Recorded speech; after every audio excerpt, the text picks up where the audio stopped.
Alex, Assemblyman Boris, is running for New York's 12th congressional district. It's a very competitive primary right there.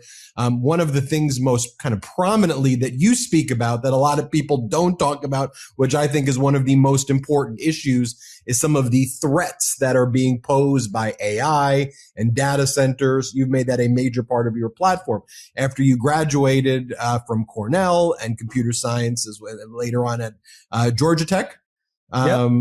Perfect. You worked at Palantir. You saw firsthand, and you quit after seeing what they were doing with ICE back in 2019.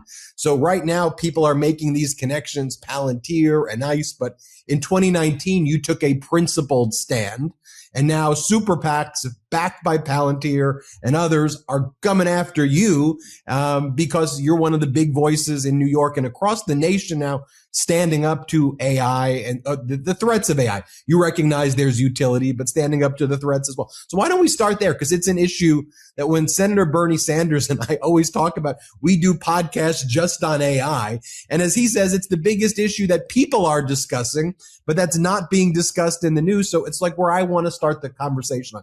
Talk to us about why that's a major part of your agenda and why people should focus on it.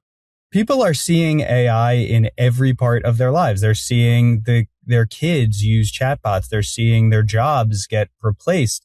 They're seeing their utility bills go up because of these data centers. They're seeing all of these impacts, and they're asking, what is government doing about it? And that's not to say, as you mentioned, there aren't some benefits to AI, but there needs to be reasonable regulation. And then they look at DC, and with the exception of Bernie Sanders and a few others, mostly they see people either not doing anything or just cheering on the industry and saying, let's get out of their way and let them have their will with the American people. And so when you have a few elected officials, a few people running for office that are willing to say, hey, Americans should have a say in this development of the technology, that is both A, incredibly popular, and B, incredibly terrifying to the few AI billionaires who have this extreme view that they should have complete control over the American worker and our kids and our climate and our energy bill. And that's why they're coming after me so hard.